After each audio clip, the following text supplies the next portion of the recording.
Hey friends! So for this week's weekly Hope recap, I wanted to do something a little bit differently.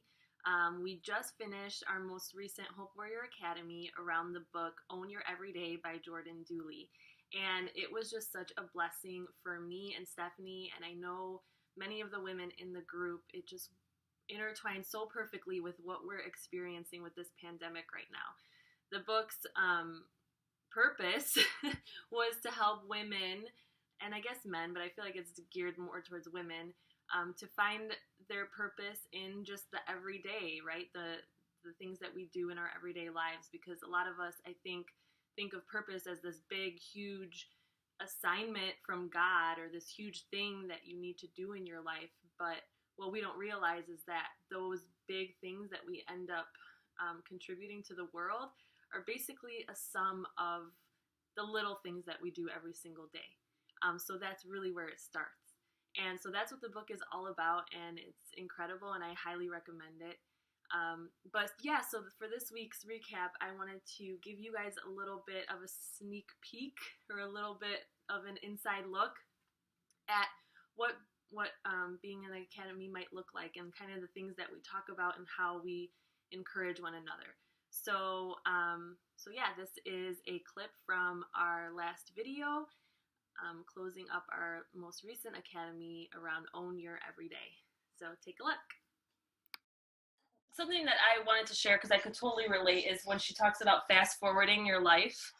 I feel like I lived this way for so long. Like, I remember in college just thinking, like, that class, gotta take it, gotta push through it, gotta just get it over with. Like, everything, all my classes in college, I feel like I took them, and my mindset the whole time was like finishing it.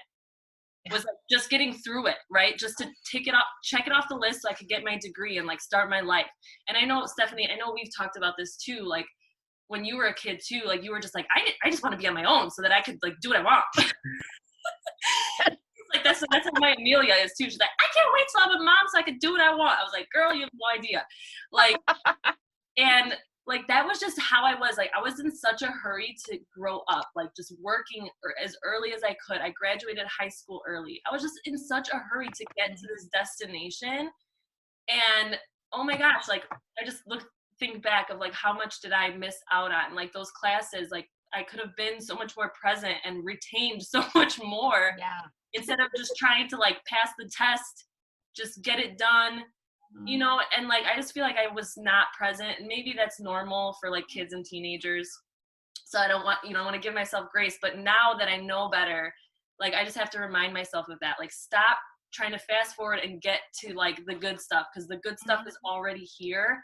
Like, I just need to look around and be present. And I find myself doing it even now. Like, sometimes like now, especially because I'm home with the kids all day, like sometimes I'm just looking forward to when Nick comes home, because I want like that adult interaction. I want him to help me with the kids. So sometimes during the day, like I'm just counting down the hours and like, okay, like how am I going to pass the time? How am I going to pass the time? And then I miss out on like these opportunities to just be present with my kids, and like, and then he comes home, and then I put all this expectation on when he comes home, right? Because I'm like, well, when he gets home, it's going to be fine, right? Like, help me. He's going to give me some time to myself, and then we're going to have like an awesome, backyard workout, and we're going to cook a dinner, and it's going to be fabulous. And just when is he coming? When is he coming? And then he comes home and he's like in a shitty mood or something. Or not even, even if he's in a great mood, it's like the night can't live up to what I've made in my head. So that's it on a small scale of like an everyday, like check yourself if you're doing that, because I definitely do that. And sometimes I don't realize it until it's too late, until Nick's home, and I'm like, man, this sucks. Like, I still feel like crap. Like, I come home and like make everything better, but the thing was, like, the problem was never him not being home. It was my mindset and like energy level and how I was approaching my day. But then if I am present in the moment, then he's home before I know it, and I don't have expectations for when he's home, and then that time of us together is so much better. Yeah.